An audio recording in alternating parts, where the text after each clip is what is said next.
In the village of Umwaro, life was guided by the wisdom of the ancestors. The people of the village lived by traditions passed down from generation to generation, believing that these customs were the key to their prosperity and peace. Among the most important of these traditions was the rule that no one should sweep their compound at night. This rule was well known but rarely questioned. The elders often reminded the villagers, "If you sweep at night, you might sweep away your fortune." It was believed that the spirits of the night roamed the village after dark, protecting the people and their blessings.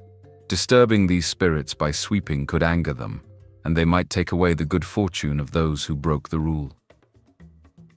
Neka, a lively and curious 15-year-old girl, lived with her grandmother, Mama Nkechi, in a small mud hut at the edge of the village. Mama Nkechi was known for her wisdom and her storytelling, and every evening, Neka would sit by the fire, eager to listen to her grandmother's tales about the gods, spirits, and the ways of their people.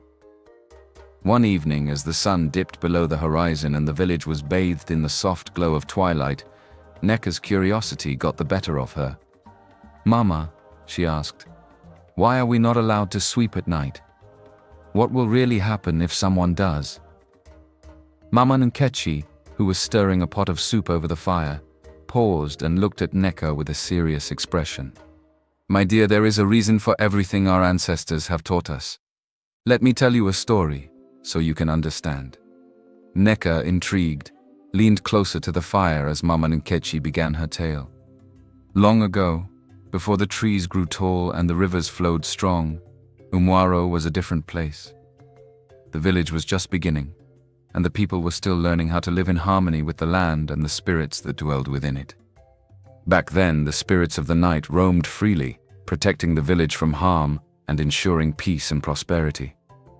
However, there was one spirit, Olubori, the spirit of order, who was very particular about the cleanliness of the village.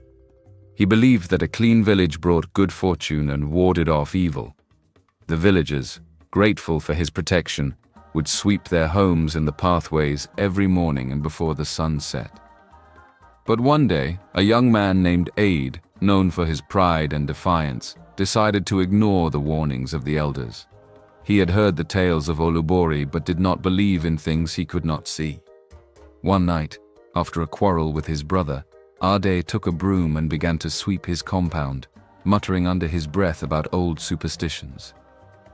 As Ade swept, the wind began to howl, and the air grew cold. Suddenly, Olubori appeared, angered by Ade's defiance. The spirit warned Ade that he had broken the sacred rule, but Ade, stubborn as ever, refused to listen. In his anger, Olubori cursed Ade, and from that day on, Ade's fortune turned to misfortune. His crops failed, his livestock died, and his health deteriorated. The villagers, seeing what had happened to Ade, realized the seriousness of the rule. To appease Olubori and restore peace to the village, they made a solemn promise never to sweep at night again. Since then, the rule has been passed down from generation to generation, as a reminder of the consequences of defying the spirits. Neka listened intently, but when Mama Nkechi finished the story, she couldn't help but smile. "Mama, that's just a folk tale meant to scare little children. I'm sure nothing bad will happen if someone sweeps at night," she said, brushing off the seriousness of the tale. Mama Nkechi frowned slightly. "Neka, sometimes the stories of our ancestors carry more truth than we realize. It is wise to respect the lessons they have taught us." Neka nodded, but the seed of curiosity had already been planted in her mind. As she lay on her mat that night, staring up at the thatched roof of their hut, she couldn't stop thinking about what Mama Nkechi had said. What if sweeping at night really did have consequences? Or what if it was just an old superstition? Neka decided that she had to find out for herself. The next night, when the village was quiet and everyone was asleep, Neka decided to satisfy her curiosity. She waited until Mama Nkechi was in a deep sleep, then quietly slipped out of the hut. The moon was high in the sky, casting long shadows on the ground, and the air was cool and still. Neka picked up the small broom made of palm fronds that was kept outside their hut. Her heart was pounding, but her determination to uncover the truth drove her forward. She began to sweep the ground outside the hut, the rhythmic sound of the broom brushing against the earth seeming unnaturally loud in the silence of the night. At first, everything seemed normal. The act of sweeping felt ordinary, almost comforting. But then, a sudden gust of wind swept through the village, stirring up dust and sending a chill down Neka's spine. The air grew colder, and the once peaceful night took on a strange, ominous quality. As she continued to sweep, Neka felt a strange sensation, as if she was being watched. She paused, her breath catching in her throat. The wind howled louder, and she heard a faint whisper like a voice carried on the wind. "Who dares to sweep at this hour?"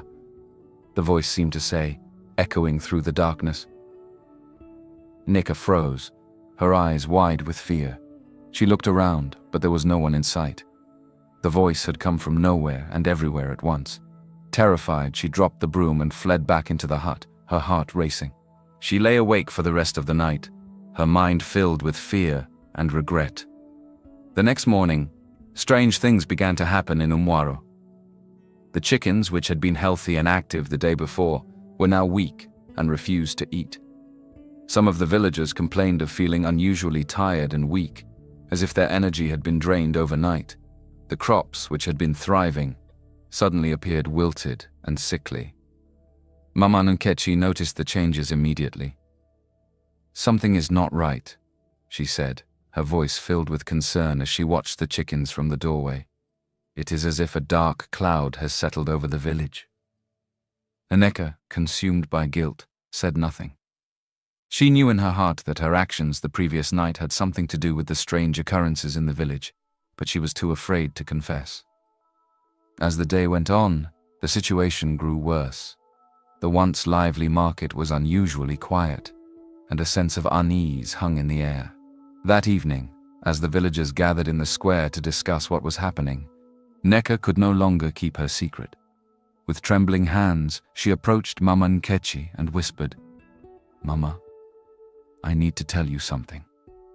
Mama Nkechi's eyes narrowed with concern as Neka recounted the events of the previous night.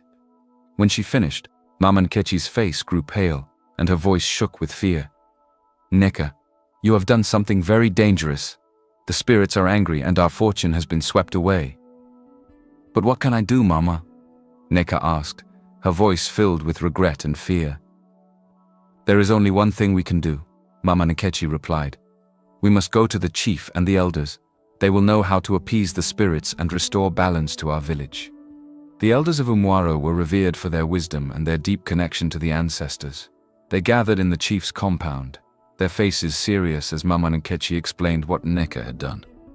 The chief, a tall man with a deep, commanding voice, looked at Neka with a mixture of disappointment and concern. "You have committed a grave offense, child," he said. "The spirits of the night guard our fortunes, and by sweeping at night, you may have swept away not just your own blessings, but the blessings of the entire village." Neka lowered her head, tears filling her eyes. "I didn't mean to cause any harm. I was just curious," she said softly. One of the elders, a wise man named Okonkwo, spoke up. His voice was calm but filled with authority. "Curiosity is natural for the young, but there are some things that must remain a mystery. The spirits protect us, but they also demand our respect. We must perform the cleansing ritual to appease them." The chief nodded in agreement. "We will gather the villagers tonight. Neka, you must lead the ritual and ask for the spirits' forgiveness. Only then can balance be restored." Neka's heart pounded in her chest. "But chief, what if the spirits do not forgive me?" she asked, her voice trembling. The chief placed a comforting hand on her shoulder. "The spirits are wise, Neka. They know the difference between curiosity and malice. Show them that you are truly sorry, and they may be merciful." As night fell, the entire village gathered in the square, their faces lit by the soft glow of torches. The air was thick with tension as the elders prepared the offerings, a mixture of kola nuts, palm wine, and yams, laid out before a small fire. Neka stood in the center of the circle, her heart racing. The weight of her actions pressed down on her, and she felt a deep sense of responsibility, not just for herself, but for the entire village. The chief raised his hands, and the villagers fell silent. "Spirits of our ancestors," he began, his voice strong and steady, "we come before you with humble hearts. One of us has broken a sacred rule, not out of malice, but out of youthful curiosity. We ask for your forgiveness and your protection." Neka stepped forward, her voice shaking as she spoke. "I am sorry for disturbing the peace of the night. I didn't understand the power of the rule I broke. Please forgive me and restore harmony to our village." The elders began to chant, their voices rising and falling in a rhythmic cadence. The fire blazed brighter, and the offerings were cast into the flames. The villagers watched in silence, their eyes fixed on the ritual. As the chanting reached its peak, a sudden gust of wind swept through the square, extinguishing the flames. For a moment all was still, and Neka feared the worst. But then, a gentle breeze blew, carrying with it the sweet scent of flowers. The atmosphere shifted, and the tension that had gripped the village began to melt away. The chief smiled, his eyes filled with relief. "The spirits have accepted our offerings. The balance is restored." The next morning, the village of Umwaro awoke to a sense of renewed vitality. The chickens clucked happily once more, and the villagers felt a lightness in their hearts that had been missing for days. The market buzzed with activity, and laughter filled the air. Neka, too, felt a change within herself. The fear and guilt that had plagued her were replaced by a deeper understanding and respect for the traditions of her people. She realized that some mysteries were meant to remain unsolved, and that the wisdom of the ancestors was not to be taken lightly. Later that day, the chief called Neka to his compound. This time his expression was one of pride. "You have learned a valuable lesson, Neka," he said warmly. "The rules of our ancestors are not just old tales. They are the foundation of our community. You must share this lesson with others so that they too may respect the ways of our people." Neka nodded, her heart filled with gratitude. "Thank you, Chief. I will do as you have said," she replied. From that day forward, Neka became a storyteller in her own right, sharing the tale of the night she had swept and the consequences that followed. The villagers listened to her stories with rapt attention, and the rule about sweeping at night was never questioned again. Years passed, and Neka grew into a wise and respected elder in the village of Umwaro. She continued to share her story with the younger generation, teaching them the importance of respecting the traditions and wisdom of their ancestors. The rule about sweeping at night remained a steadfast part of the village's culture, not out of fear, but out of a deep understanding that some things were better left as they were. The villagers knew that the spirits of the night were not to be disturbed, and they lived in harmony with the unseen forces that guided their lives. In the end, Neka's curiosity had led her to a profound realization that true wisdom lay not in knowing all the answers, but in respecting the mysteries that had been passed down through generations. The moral lesson of her story became clear to all who heard it. Curiosity is a good servant, but a dangerous master. When we respect the wisdom of those who came before us, we protect ourselves and our community.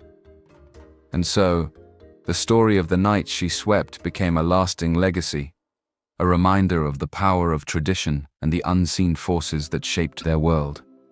As Neka often told the young ones, when the elders speak, the wise listen, for in their words lie the keys to our future.